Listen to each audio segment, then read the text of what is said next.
aggressively casual.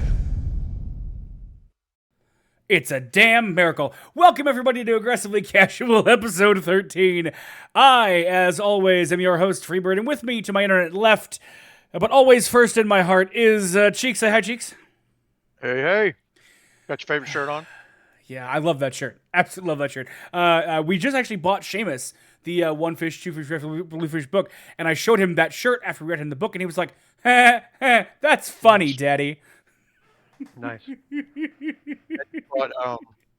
Just bought AJ the Lorax and Horton Hears a Hue. Nice. But yeah, welcome everybody. I know it's been a while since we've been here. It's good to see you all. Thanks for stopping in. We appreciate it as always. We've got a packed show tonight. A couple topics we want to talk. A couple topics we want to talk on. I can talk. I swear. Use your words. Right. Use my words. Blah blah blah. But first of all, how are you? And what have you been playing lately? Mostly the Hero's Journey, EverQuest Simulator that we talked about. Been watching people play AC Shadows. Won't play it. Just those guys. I'm sure I'm sure we'll get into that in a few minutes. That's called dramatic foreshadowing. Right.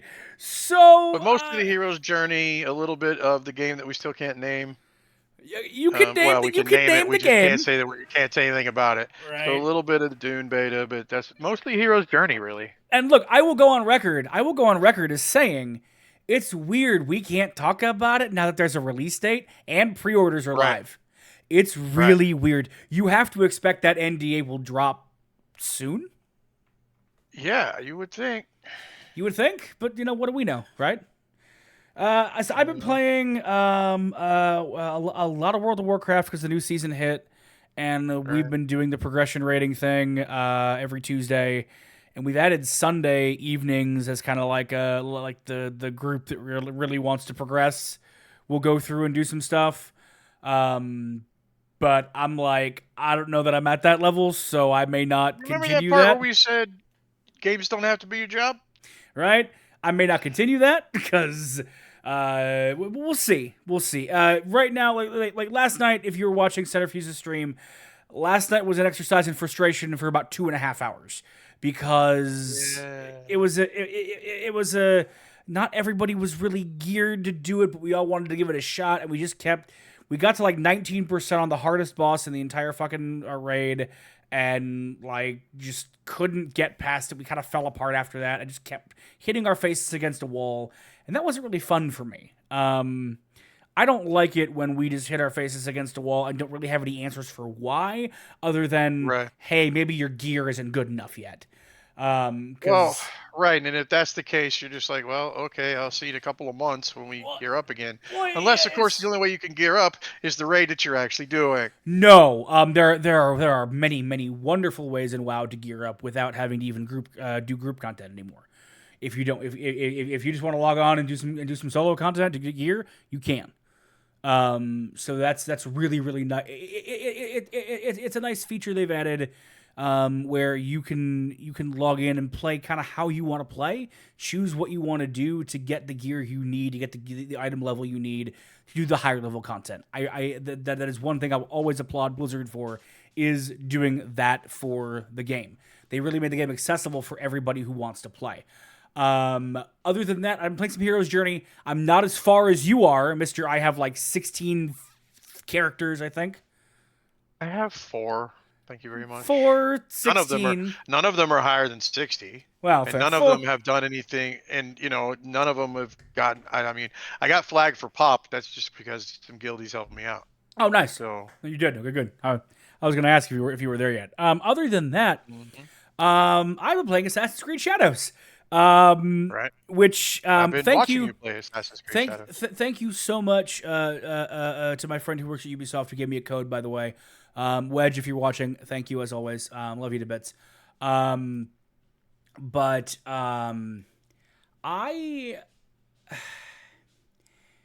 It's an interesting game, and I'm gonna leave it at that until we hear you talk about Assassin's Creed Shadows, because yeah, I mean, what I've seen, it looks good. Don't get me wrong. And okay, so let me preface this. I have played every Assassin's Creed game to date. Every single one, even the side games. Right. One of my favorite one was Assassin's Creed Rogue because it had a different story and it changed. It flipped the script a little bit. So good. But at the same time, I just will not give Ubisoft any more money. I don't like their practices. I don't like this bullshit about you don't own games. I don't like their bullshit about we're a quadruple A studio. Skull and Bones, the first quadruple A game. Really? Oof. Well, you set the bench pretty low there. You would have been better off if you'd have tried that shit with Shadows. You'd at least been in the ballpark. And for those reasons, I 100% agree with you. I cannot give them any more money, and it sucks. It sucks because I want to play this game. I really do, because I've been waiting for this one almost since game 1. By game 2, we're like, there is so much stuff. Is this ripe for this? When are they going to go to feudal Japan? Yep. That seems the perfect spot for this sort of thing. And it's taken them this long. Like they say, this is the break glass in case of emergency Assassin's Creed. And they've had this in their back pocket. And it seems to have worked. I've been watching all the reviews are good. I have been watching the comments of the community, and it seems that all of Ubisoft's bullshit is forgiven, and which I knew was going to happen. And I'm like, that's great. I hope you're prepared now for them the next 3 games to be overly monetized, barely any changes, and basically just rehashes what we have now. So and that's kind of my thing. I have said that if I would have had to buy the game, I wouldn't have bought the game right now. I have a lot of other things on my plate that I'm working on. I'm working on content-wise. We're gearing up for Dune release in May. Like, I think that's going to be the game that you and I create a crap ton of content on. If somebody wants to give me a copy, I will play it. But I'm not giving them any money. Right, and that's the thing. It's like, I don't believe that right now Ubisoft deserves my money. That is a personal choice I have made. I'm not even giving them $20 to pay for their thing for a month. But that also, there's no way this thing makes back its money. Right. But that is not to say that the game is not good. The game is good. I never said that's just it though. Right. I've never said from the very fucking beginning. I haven't had shit bad to say about the game itself. Right. But I think I've never said the game sucks. Right. So but I think that what's going to happen here is that Ubisoft is going to learn the wrong lessons.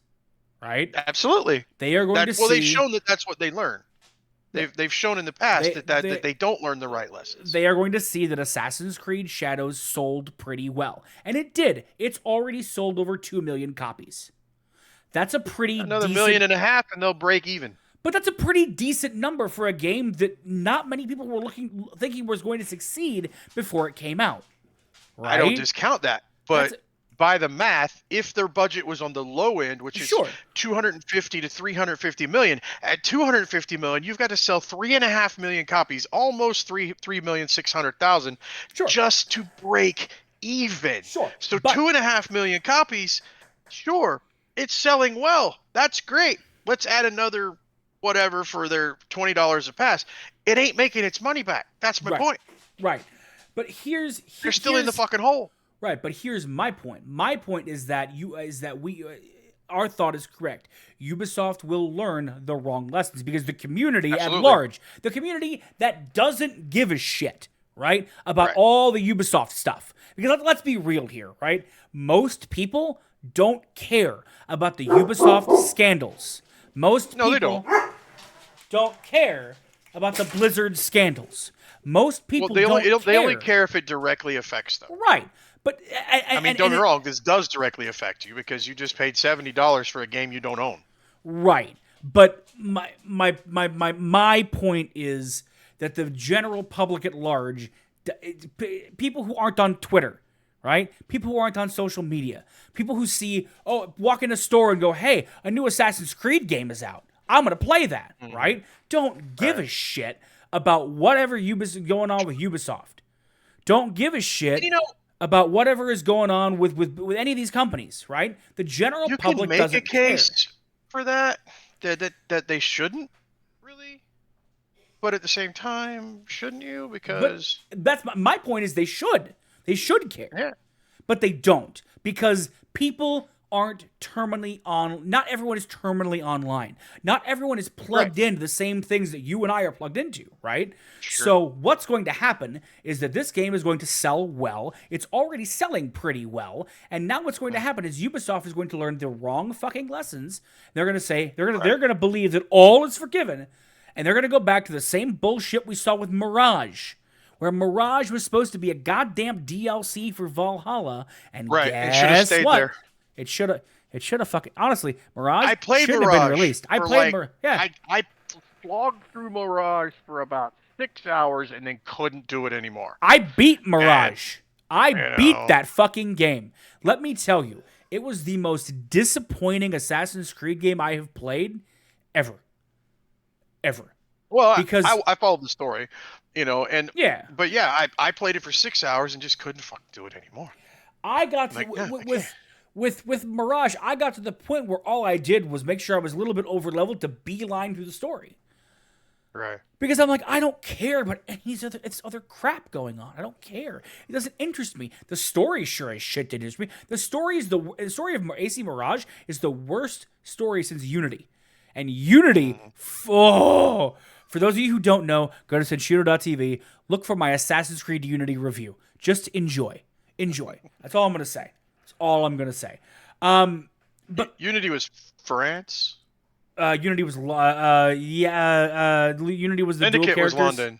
Yeah. It was the French Revolution. That period where they had a really good idea.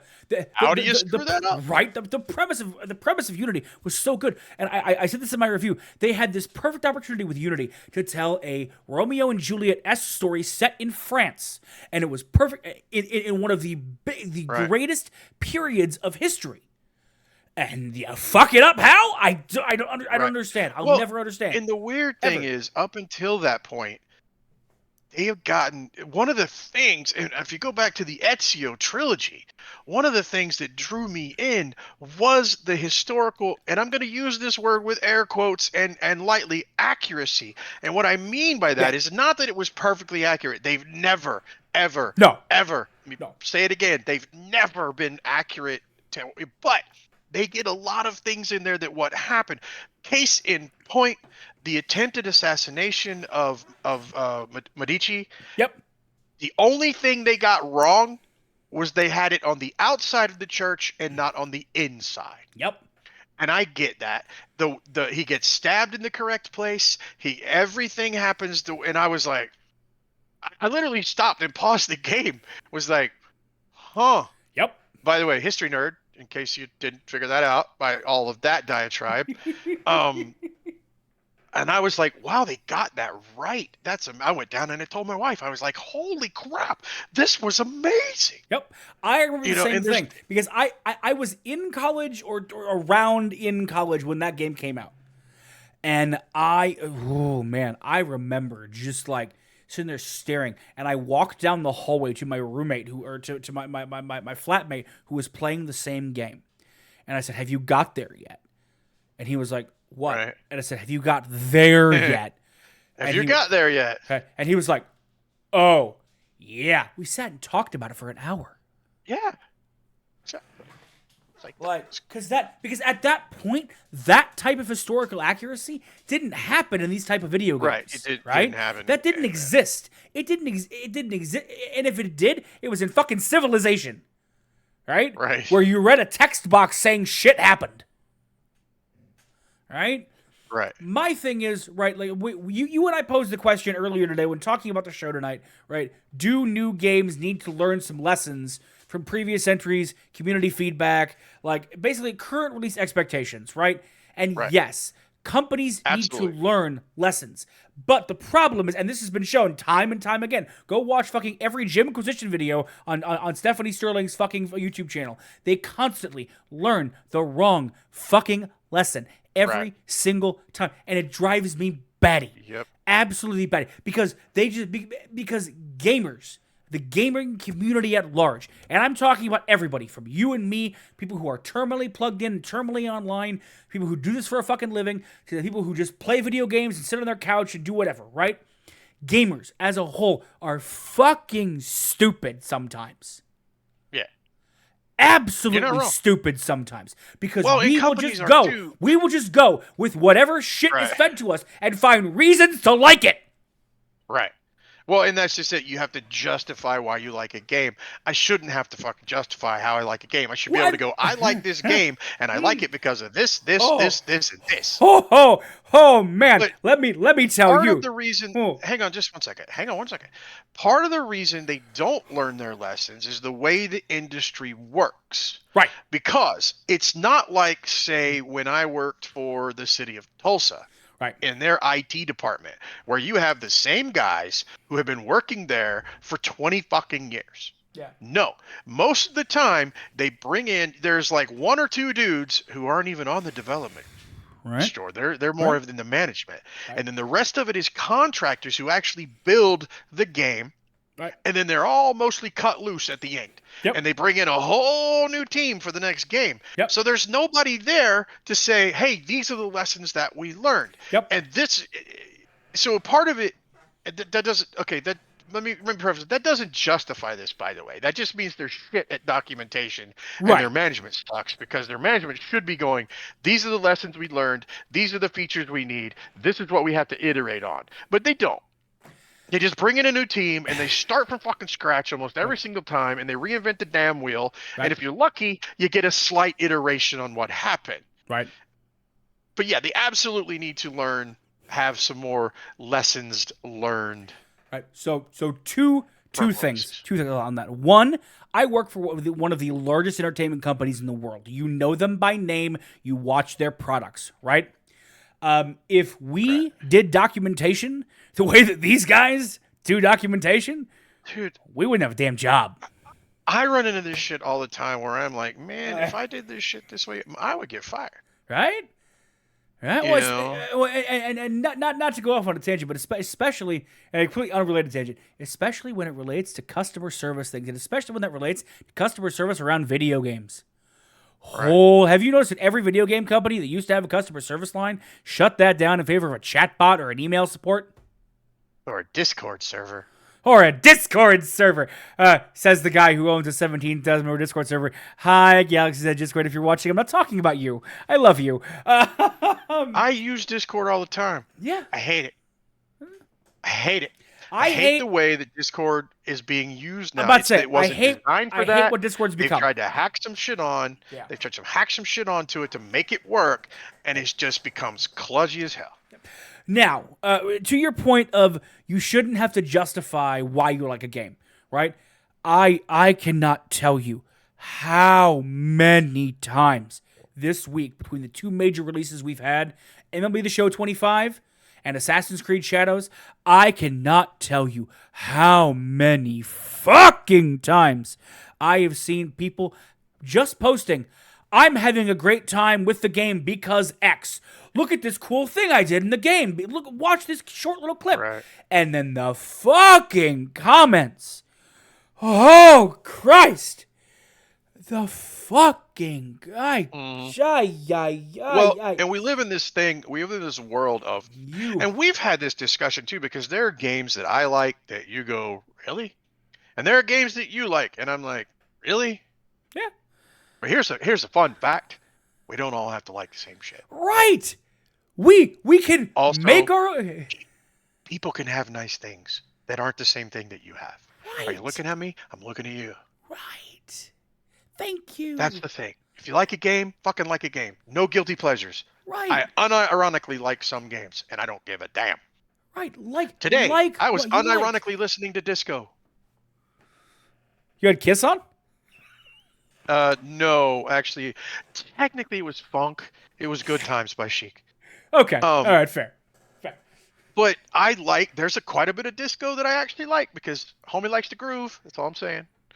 But games are the same way. We all know, if you watch this show at all, you've picked up that I have this kind of a fandom of survival games. No. A little. Just a little. No. There are approximately a dozen survival games installed on my box right now. But I have other friends that just don't get it. Yeah. They don't understand. They're like, oh, okay. And yeah. In a lot of ways, it's all the same damn game. Yeah. With just a different skin. But then again, So is Madden versus 2K, whatever sport. It's the same game, just a slightly different skin. Yep. You know, whether it's PGA Tour golf or leaderboard golf. Click, looks like he hit the tree, Jim. It's still the same game with a different skin. If you get that joke, you're an old gamer. So it's kind of like well, to quote Shakespeare, "There's nothing new under the sun." Horatio, Right. all the stories have been told. We're telling the same stories. Yeah. We're just telling them hopefully in a slightly different way. Well, the interesting that you bring that part up, because I was watching today's Jimquisition video as I was running some errands. I was listening to it, I should say, and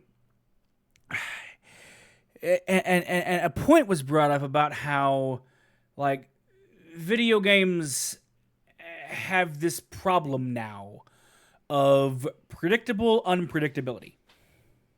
Mm-hmm. Right? And how games and the way they're designed, every video game is trying to have that wow gotcha moment or that twist moment. Right. Which you can see from if you played any game in the past 5 years, you can see it from a mile away for the most part, right? What was it I was playing fairly recently? We were both playing it, and I got fucking mad because the story was a thing that happened in the story, and I was like, that was completely unearned. That was shock value only. There are zero clues that that's going to happen, and it's just bad storytelling.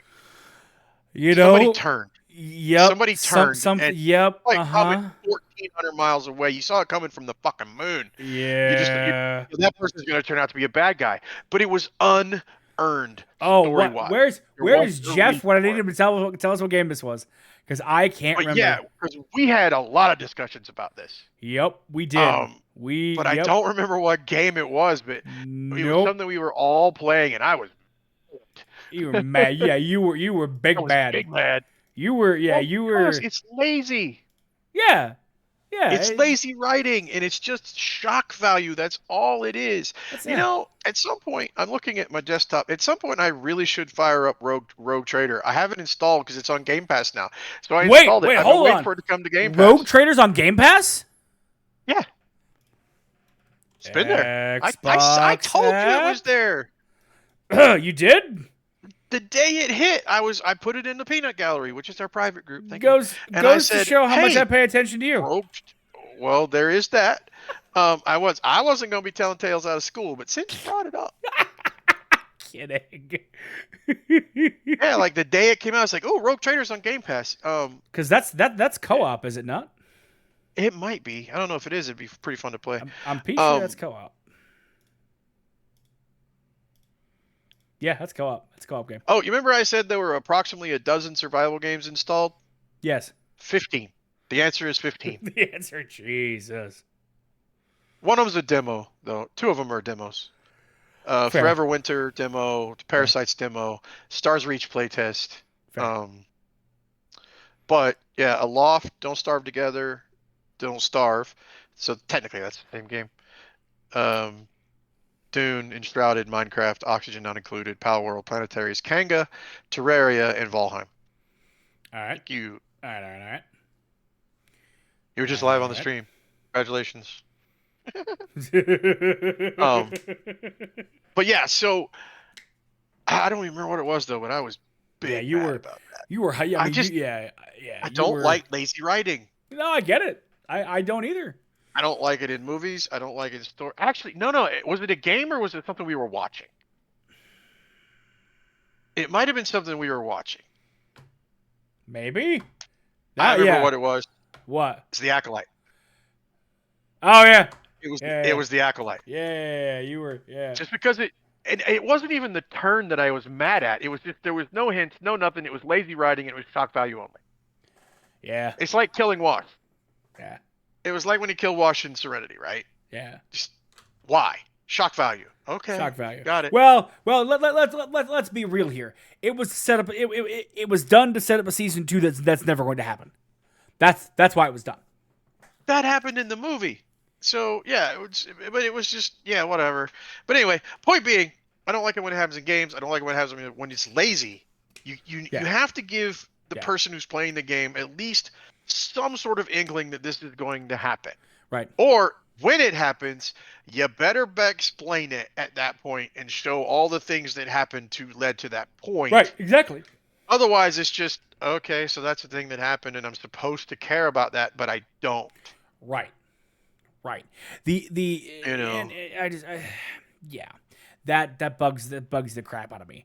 Now, the other thing we wanted to talk about tonight, that I think is an interesting topic given what I was reading about Blizzard today, and the community surrounding hardcore World of Warcraft characters. So I'm reading the Pantheon roadmap. The Pantheon 2025 roadmap's out, Oh right? yeah. So encounter systems, good. Mounts and taming, good. Perception enhancements, enhanced world items, enhanced quest, enhanced UI improvements, loot improvements, all this good stuff. And then alternate rule set servers. Hang on. What? You don't have standard rule set servers. Why are you going to work on alternate rule set servers? You don't have a working game right now. Why are you? That makes zero sense. We're an alternate world sense. Okay. All right. That's a choice. And then 2026 brings new zones, encounters, dungeons, features, and much more. Maybe you should put some of that stuff on 2025 and kick the alternate rule set thing down the cradle. All right.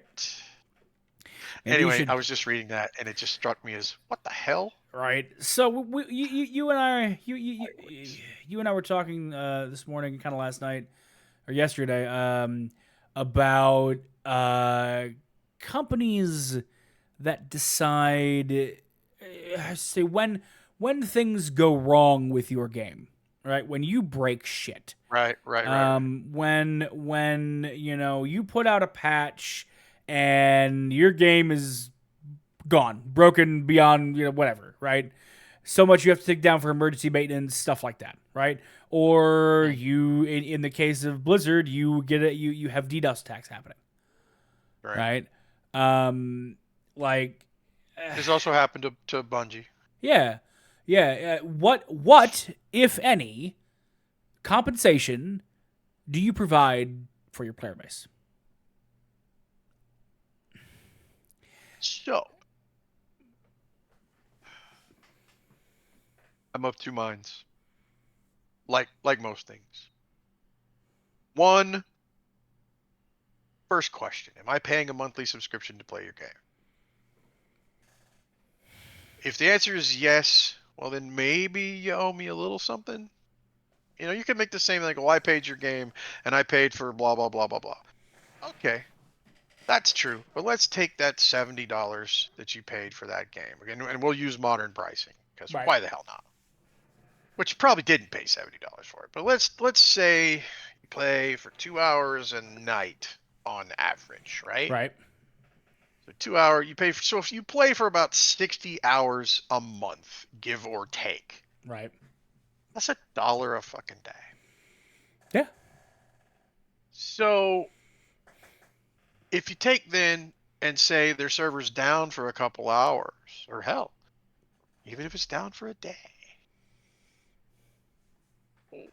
what can you compensate? I mean, I owe you $1, so to speak. Right. And if you play more than 2 hours a night, that just gets worse. That Right. compounds up on itself. Right. It's like people bitch when Destiny goes down. Well, you owe me something. Well, you haven't paid Destiny anything in ages. Let's assume that you bought everything, but you're still not paying a monthly fee. You're still not paying, even if you are paying a monthly, $15 a month to play your game, and I'm playing it, 60 or 70 hours a month, which becomes less than $1 a day. Right. So what exactly have you lost? You haven't even lost the price of a Starbucks, not even beginning to be a price. So you haven't even lost the price of a cheap, quick trip cup of coffee. This is going to sound really, really terrible. Now, hang on. On the other hand, okay, on the other side of that, I think that it's very, very good and companies should probably compensate a little bit if it's an egregious thing. But shit happens too. Things break. Okay. Patches go wrong. So two things, right?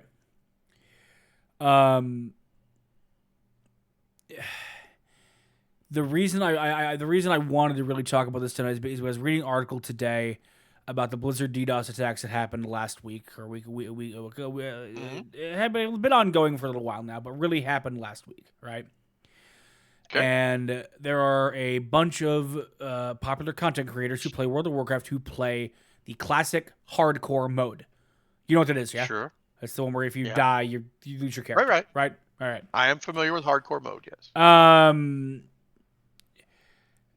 Blizzard, when you create your character, says that if anything happens to our servers, we will not do a rollback. Your character is gone. Right. People are now saying that Blizzard should do a rollback of the characters. No. Thank you. No. When you created that character and they popped that up, you clicked the little button that said, okay. Yep. That is technically a contract. Yep. Now, do I think that maybe it would hurt anything? No. I really don't. Yeah, if they chose to roll that back and say, okay, here it is, boom. But the best we can do is like 3 days before that happened. Right. Yeah. Yeah. Doesn't matter. And again, do they have to? No. Should they? One could argue that it's pretty good PR. Right. It's pretty good press. Right. But then on Blizzard's side, it's a cost-benefit analysis. How much time are we going to spend to roll that back? Well, and this is yeah, and this is the other point that I was going to make is that which brings bean counters into the fucking mix. We have a whole show planned around that. Trust me. Yes, we do. But this is where I'm going to sound like an asshole to some of you, and I make get used to it. I make no apologies. It is what it is. But gamers overvalue their time. Yes, they do. Absolutely. They absolutely overvalue time. Gamers for whatever reason believe that their time spent in X product is more valuable than your time spent reading a book or doing chores around the house or watching a movie or whatever. For whatever reason, gamers have it in their head that their time is the most valuable and precious because they spent money to do a thing. The word you're looking for is entitled. Well, yes, of course. But looking at you again, right here, eye to eye. I'm not looking away. At me. Come on. Yeah, come on. We can do this one. I can do this one all day. But we all do it. I get it. I get pissed when the game goes down too. Sure. But you know what? I have 100 other games installed. I'm like, oh well, that one doesn't work. Let's try this one. Well, and that's the thing. So that's the thing is if you're on playing a console, right, and you only have 2 or 3 games, and you really want to play one game, I can understand it's sucking that the game you really want to play is down. But that doesn't mean you need to go on Twitter or Blue Sky or Mastodon or any of these other fucking websites, social media, and browbeat the developers over the head with a fucking stick. That's not going to get you what you want. That's going to get you. Wait till you get a company that's like, man, this shit is broke. I mean, it's broke. We can't do anything, and they take a month to actually put the patch in. Right. Well, and that's I'm looking at you, company. We're going to talk about that. Right. I'm looking at you. Oh boy, oh boy. Oh, but yeah, it's one of those things, and I get it. That we as a community are very entitled, and we do completely overvalue our time. Yep. And here's the thing: I get into this thing now, where I'm playing a game, and I think, man, I should be in the studio, or I should be doing a thing. Hold, please. Food. Hello. Thank you, baby. Say hi. Hi there, folks. Hi, Kim. But yeah, it's like your time. Okay, is your time valuable? I don't know. Yes. Are you getting paid? But the thing is, hang on. It's entertainment, though. So, everybody's time is valuable to them. Well, sure. It's one of those things of. Again, I mean, I just laid out the math, right? Yeah. You paid $60 for the game. You're playing this game 2 hours a night. It's less than $1 a day. Right. So what? I would have to agree there. I would have to say that there's no. How do I put this? there's no impetus on the developers of said game to appease the entitlement, as it were. Right. Well, you know why too? Because here, once again, as a community, we've proven that all we're going to do is scream, and then we're going to give you money anyway. True. We've seen that time and time again. Happens all again. How many people screamed that they were? How many people beforehand screamed, "Oh, I'm not buying this game"? 2.5 million copies later. Yep. How many people screamed that they weren't going to play the last Destiny expansion, and then it was the highest selling Destiny expansion of all time? Right. Well, to be fair, on that one, I said I will play it, and then I'm probably done. And you were right. And I'm mostly done. Yeah. Mostly done. Yep. And I was like, I will stick around to see where they're going, and I didn't like where they were going, so I left.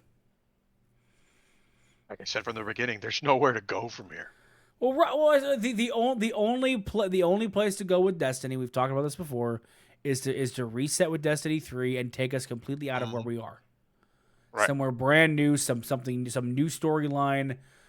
Something like that. But I don't think that I don't think at this point that Sony sees that as a profitable expenditure. Nope. And they're right. They're not wrong. They're not wrong. Bungie burned through a lot of goodwill, and I know we talk about Bungie a lot. I know we shit on Bungie a lot. Times. But Bungie burned through a lot of goodwill with the community. Bungie burned through a lot of goodwill with gamers in general, and it's interesting to see how the gaming community at large turned on Bungie too. Bungie, man, every time they build up any goodwill, then they just proceed to burn it. Right. That's the other problem. That's what I was about to say too. Is every time they build up a modicum of goodwill, right, it goes out. Burn it down. It goes out the. They built up so much goodwill with Final Shape, right? People were singing. Okay. People were screaming praises from the rooftop. I was one of them. I was crying at the end of Final Shape, for fuck's sake. Done, but it was good. Like, I was crying at the end of Final Shape. Like, what made me laugh was all the people that got mad that Cade died again. I'm like, you didn't really think he was sticking around, did you? There's no way he was sticking around. Come on. That's like the biggest story trope of them all, right? And it just, I don't know. I think tonight's discussion boils down.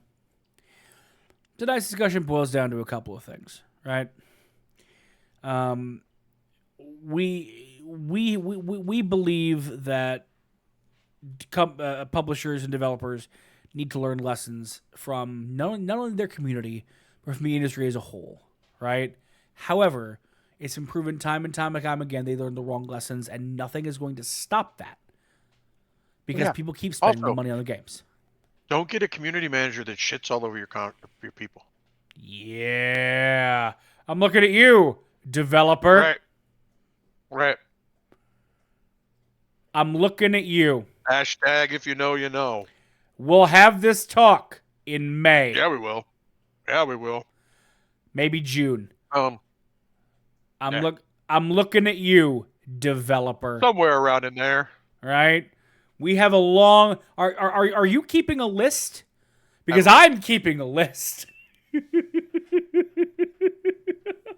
have a list of good and not so good. I have a list of good, bad, and what the fuck. Right? For sure. Well, and it's not difficult. And I'll give you a hint as to where the community manager who insults their community is on that list. For real. I don't know. And I get it. It's a shit job, right? Oh, because yeah. You got to deal with everybody bitching at you all the fucking time. Oh yeah. No matter what decision you make, it's wrong. Having moderated some rather large groups, but yeah, it doesn't matter what decision you make, it's gonna be wrong to somebody. But I can bring Sam on here, who is a community manager for video games, who's been a community manager for almost a decade now. I can bring him on here and he can tell us hey, this is what you're supposed to do. Right. Because oh man, oh boy. Speaking of good ones, Yeah. the Hero's Journey guys. Oh yeah, man. Oh my god. They're on it. They are patching the hell out of this, released, trying to get it going. And it seems they're on it. It seems an emulation server hit 4,000 concurrent users, which is insane for a 30-year-old game. Emulator. Okay, 2027. 1999, pretty fucking close. Yeah, that's absolutely insane. In fact, I played EverQuest when I was like 10 or 11 years old. Right? Fuck you. I was 29, you bastard. Oh, yes. That is how ages work. I mean, I was born a certain time. You were born a certain time. Now you sound like my wife. My wife likes to do that shit to me when I talk about the 80s. Yeah. I was doing this. I was blah, blah, blah, blah, blah. She's like, I was 6. Like, shut the fuck up. But right. For you were 10. Yeah. So, like, you're talking about stuff, and I'm like, I kind of remember this. Right, yeah. But I'm like... It's kind of like when we talk about Destiny 1. Oh, yeah. Jeff has no frame of reference. Oh, yeah. He didn't play Destiny 1. Yeah, and our buddy Jeff looks at us like we have 16 heads. Like, and we're over here like, oh, my God, this is so cool because we were... so cool. And he's like, what? Yeah. What? Yeah. And the conversation always goes, okay, let me explain. Right. No, it's too much. I will sum up. Yep. Every time. Every damn time. Just because, well, and thankfully, I'm a bit of a lore whore, so I normally can explain. You? A whore? Never. Oh, I was sorry. Lore whore. Lore whore. Right. Yeah. Right. Time for our last song. We'll be sitting around a hat. Money in the hat. Oh, Jesus. But yeah, I mean, I said, and beyond that, I think that we're torn on compensation for when things break. Now, the other Back up. What was that word you just used? Torn on compensation for when things break.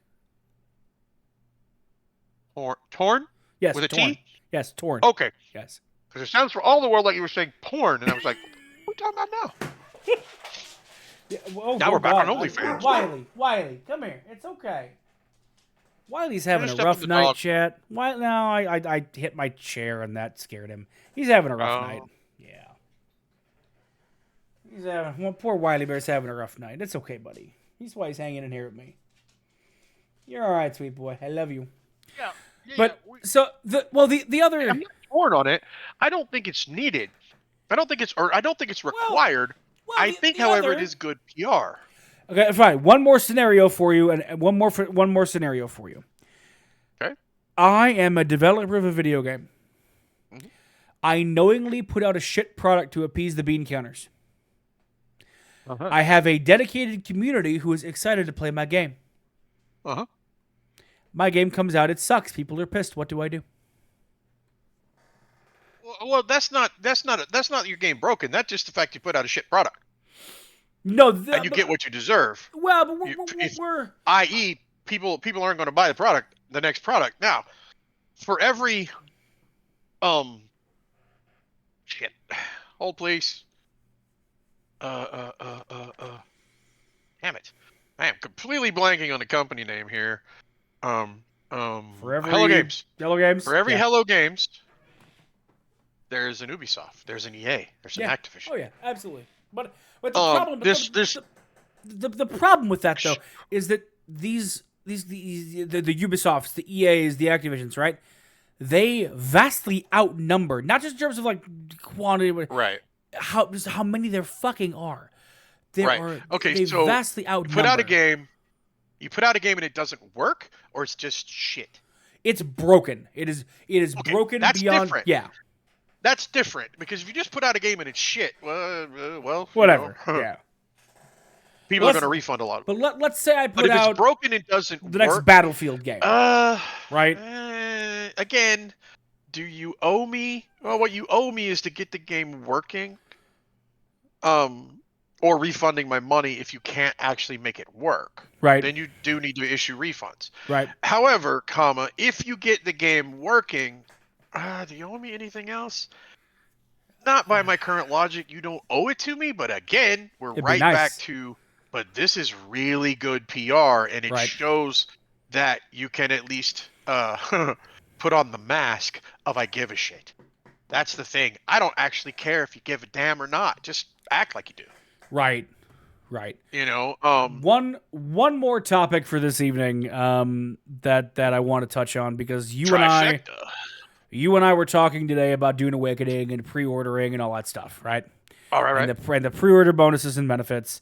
And you and I both talked about that Redbeard Flynn video about MMO early access. Head Start again. Right. Again, I have two thoughts on this. The gamer in me says I don't like them in MMOs, because the whole point of an MMO is you all to use my words, except that was an acronym, so it's not really a word. The whole point of MMOs is we all start in the same spot. Right. On the other hand, fine, shove through there 5 days, clear out the damn newbie zone, so when I get there, I don't have to, spend an hour just waiting for something to spawn. Right. I remember the early days of EverQuest when you would walk out, I was in Butcher Block, and you'd walk out of Caledon and everything is dead. And you sit there for an hour waiting for something to spawn. And you're like, okay. And as soon as something respawns, if you were a melee class, you were screwed. Right. Because that casting class is going to be like, boom. Yeah. The biggest... And they stated, though, in their video, the Dune video they put out, it's a public video, we're not sharing any details. They actually stated the reason they're doing it is to help the server load. Right, and sure. I can get behind that. I can get behind that. The thing, so there's a couple of points that I echo, that I agree with. I am also of two minds. The gamer in me goes, give it to me now. I want to play the fucking game. Right, exactly. Right? But I do agree that at the point of an MMO is you all experience the thing together, right? He called it fracturing the magic of an MMO launch, and that's the best way I could think to put it, so I'm just going to take it right from him. It does fracture the magic of an MMO launch, right? The other thing is it gives power players, the people who take a week off to play the game, it gives them a massive head start on, especially if you're doing a guild in this game, stuff like that, right? Right. The other thing is that it breaks up players into this really weird group of haves and have-nots via disposable income. Right. And but see, that's just it. And the pre-order does that anyway, right? The additions do that anyway. Right, and that was about to be my next point. Is that the additions? There's the guy who just pre-ordered the big one. Right. But that was my next point. Is that the additions do that anyways? So I'm a little less bullish on that one. Right. But I also understand. Also, I'd like to point out the guy who never buys the top edition of a game just pre-ordered the top edition game. And I will be doing the same, because this is the one game, this is the first game in a long time where I can see you and I playing it for longer than we generally stick around a game. Yeah. Well, and two, the thing is, I will say, if you look at the pre-order prices, which are now up on Steam, the deluxe edition also comes with the head start. The only thing that doesn't come with the head start is the standard edition. The deluxe edition comes with the head start, the season pass, and one of the skins. Which for what, $10 more for the deluxe edition? Getting the season pass with the DLC is fucking huge. Right, because it's 4 DLCs that is included in that pass. And again, per the video that they just put out a few days ago, that's how they're going to add content mostly. It will be some free updates, but most of that will be paired with a paid, according to them, optional DLC. We'll see how optional those actually turn out to be. But that could be a great deal for those for it depends on the content, right? Yes, you're buying into content that doesn't exist yet, but it could be a great. It's not like Destiny, where Destiny is charging you $30 to $40 for a fucking $10 a season, 3 to 4 times a year. Right. Where you're paying $30 to $40 extra for something you don't even know what the fuck it's going to be. So 10 bucks. The standard edition is $50. Yep. The deluxe edition is $70. So okay. $20 more. $20. Okay. Yeah. So basically, you're paying for the season pass. You get the head start and the skin for free. Yep. And then the ultimate edition is $90 with all the other skins. Well, you're basically paying for skins, and the skins I don't actually give a shit about the digital art book. Oh, a digital art book. Oh boy. The soundtrack might be cool. But I'm a soundtrack guy. So, and the Caladan Palace building set, that'll be interesting to see. Yeah, that'll be interesting to see. But then a Sandbike skin and an Ornithopter skin. Right, so, like skins and stuff, whatever. And I'm sure that I'm okay with that stuff. Whatever, it's gonna be in the game anyways. Like, cool. Right. Cool. But there's no experience boost. The only experience boost is the 5-day head start. Right. Which my favorite comment, by the way, I don't know if you caught this, was people complaining on social media about how they said they weren't going to do early access in the video and confusing early access with head start. With head start? No, they're not going into early access. This is full release, is what they mean. All right, this is a full release title. Here's my question, though. These days, is there really a difference? Yeah. The thing is, if you go to full release, it actually takes away some of the excuses that you have. Because how many times when you're playing a game and you see this, well, this is broken. Well, it's early access. Yeah. So now they don't have that particular safety net. No, but if shit is broke, it's gonna be, hey, fix your shit. No, but this is Funcom, so they have this is Funcom excuse, right? And that's just it. I played a lot of Conan Exiles. I played a lot of the Secret World. I played a lot of Secret World Legends. I still play that from time to time. It's Funcom, so go into this eyes open, expectations set appropriately. Yep. Be prepared. Be prepared for things to be delayed, for things to break down a little bit. Be prepared for bugs. Be prepared for things that you really wouldn't think would be bugs to be bugs. Yeah. If Conan Exiles alone is anything after go off of, I hope they have some of the previous topic learned some lessons. Right. And from the videos they've posted, it seems like they have. And from the previews, it's very much built on Conan Exiles. From the previews that they gave to some of the people in the industry, it seems like they have. That being said, time will tell, and we'll see come May 15th what the game is actually like on launch. I didn't even realize the Loft was a Funcom game. Yeah. I didn't. Well, for whatever reason, it is a Funcom published title. They published. Well, game. Well, Funcom is a publisher, so Right. But yeah, that is a Funcom game. I'm trying to think of the other one that we talked about that we were surprised was a Funcom game, and I can't think of it off the top of my head now. But regardless, I think I also have Spice Wars. I also have Dune Spice Wars, and I've had that since early access. So, what? I'm trying to remember if I played Spice Wars or not. Is a Funcom published game. That's right. I have Yep. That's the one I was thinking of.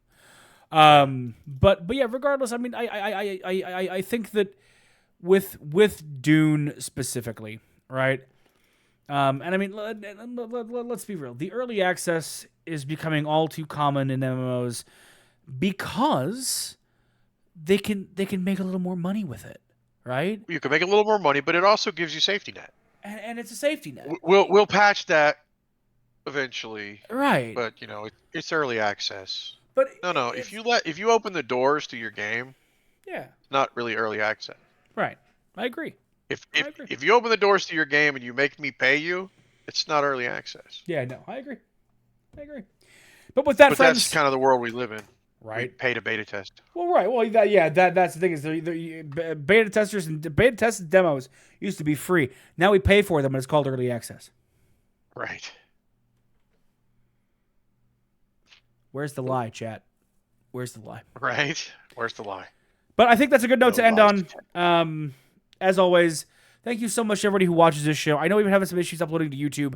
I finally figured out what was going on, and I'm going to get that sorted. Episodes 10, 11, and 12 will release on YouTube this week, and then this one will go up on tomorrow, Wednesday, and Thursday. Thursday will be a double upload. We'll have 12 and this one 13 up on the channel in case you missed it live. Yeah, but, YouTube decided that somebody else had to have owned that theme, because there's no possible way I could have written it. Yeah, no, not at all. It sounded too close to. They were arguing it sounded too close to something else, and somebody was trying to copyright claim it. And I'm like, no, nice. we own the theme. There's the file. Here's all the digital signatures of the file. Here you go. Right. And they were like, oh, okay, yeah, it's fine. But whatever, it is what it is. But as always, guys, thank you so much for watching. We love doing this show. I feel a little smarter every time I do this show with Cheeks. And Cheeks probably feels a little bit dumber, you know. But what? What? Huh? But I like crayon. Yeah, right. I like that crayon. It's fine. It's fine. But fired up the Hero's Journey patcher. 3,800 people. God, it's just nuts, man. Just nuts. But yeah, thank you so much, guys. As always, we love you. Without you, there is no us. We'll see you next time. Stay safe. Look good. Be good. Do good things. And love y'all. Peace out.